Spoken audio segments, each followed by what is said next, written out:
Welcome back to Uncut Truth. We've all done something wrong. Maybe you stole a cookie, or perhaps you engineered a biological snake bomb. We judge societies by how they treat their lowest citizens. And looking back at history, our ancestors were truly, horrifyingly creative when it came to justice. Today, we're looking at punishments that weren't about rehabilitation. They were about theater, pain, and making sure nobody else ever tried to steal a cookie again. Get ready, because this is going to be brutal. Number 1, the boats. Persian slow death. First, let's travel to ancient Persia for Scaphism, or as we call it, the boats. This isn't just about pain, it's about making your life as disgusting as possible before you die. The victim was stripped naked and placed between two hollowed-out boats or logs, with their head and limbs sticking out.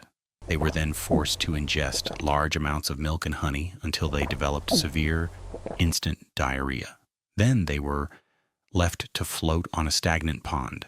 The wounds and exposed waste attracted insects who would lay eggs in the decomposing flesh. The victim literally became a breeding ground and feeding trough for maggots, unable to move or swat anything away. Death was slow, taking days, sometimes weeks, from a combination of dehydration, septic shock, and sheer psychological trauma. It wasn't a punishment.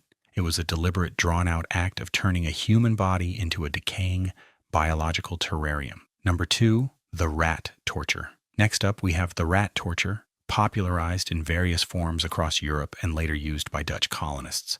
If you hate rodents, this one is your absolute nightmare. The victim was tied down, and a ceramic bowl or bucket containing a rat was placed on their bare stomach. The bucket was then heated from the outside using fire or hot coals.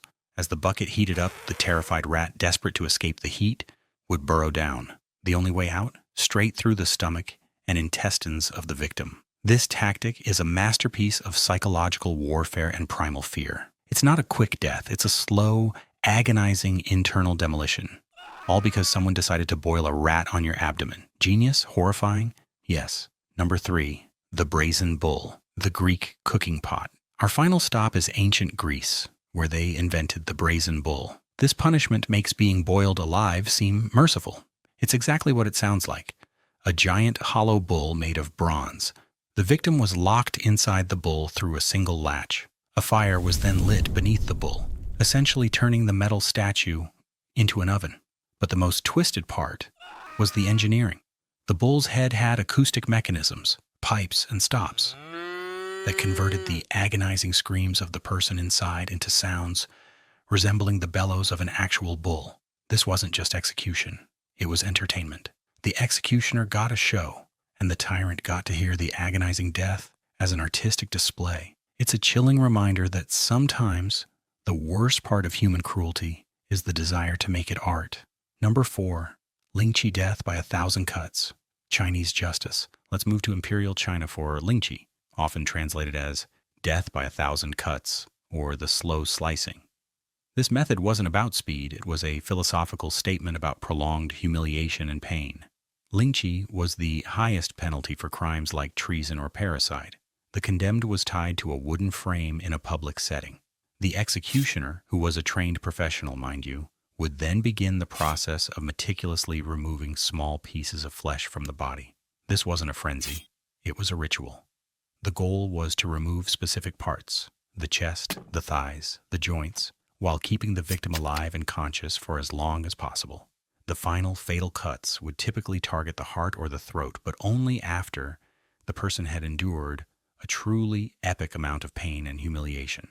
The true punishment wasn't just the pain, it was the public spectacle and the belief that a body damaged this severely couldn't pass whole into the afterlife. It was a punishment designed not just to end a life, but to destroy the soul's eternity. That's commitment to cruelty. Number 5, the rack, the ultimate stretch. Our last, but certainly not least, punishment is the rack. Found all over medieval Europe, especially during inquisitions. This was less about execution and more about ensuring the suspect confessed to anything.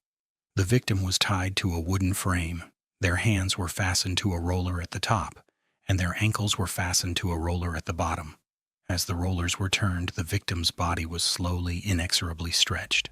The initial pain was intense joint dislocation. If the operators continued, the victim's limbs would literally be pulled clean from their sockets, followed by the tearing of muscle, ligaments, and cartilage. All while the interrogators calmly asked, "Did you steal the cookie?" The rack was terrifying because it didn't just kill you, it systematically deconstructed you, piece by agonizing piece. Most people confessed long before the worst damage was done, which was the entire point. It was a machine designed to extract truth, or more likely, any lie that would stop the stretching. Number 6, the cement shoes, modern-day justice. Now let's step out of ancient history and into the modern underworld for a punishment that, while unofficial, is terrifyingly effective. The cement shoes. This comes courtesy of the 20th century American mafia. The idea is beautifully simple and utterly ruthless. If you betrayed the mob, maybe you forgot to whack someone or you talked to the wrong people, your punishment wasn't a quick bullet. It was a one-way trip to the bottom of the river. The victim's feet were placed inside a couple of buckets or a box, and wet cement was poured in.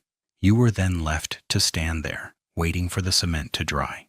Once hardened, you were driven out to the middle of the river or harbor, the body now anchored by hundreds of pounds of concrete. This punishment works on 2 levels. First, the death is slow, a panic-fueled drowning, followed by a permanent deep-sea burial. Second, and more importantly, it removes the body permanently. No body, no crime, and a chilling message sent to anyone else thinking about skipping out on their debts. It's a genius piece of criminal logistics. Number 7, the barrel drop. Let's head to the unforgiving cold of Siberia for a simple but terrifying punishment. The barrel drop. This wasn't necessarily designed to kill quickly, but rather to inflict maximum psychological and physical torment through cold and isolation. The victim was stripped naked and crammed into a barrel, often a used, uncleaned barrel, which was then sealed shut, leaving the person no room to move or shift their weight. The sealed barrel was then simply rolled down a long, icy, and uneven slope or hill. The person inside was thrown around violently, experiencing repeated concussions, broken bones, and severe internal trauma.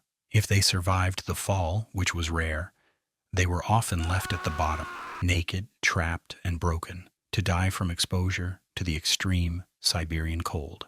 This punishment perfectly combined brutal physical violence with utter environmental neglect. It was a truly miserable end courtesy of a barrel and a long, cold hill. Number 8, the Iron Maiden, the spiked hug. Our list wouldn't be complete without the infamous Iron Maiden, although historians debate whether this was widely used or just a medieval propaganda tool.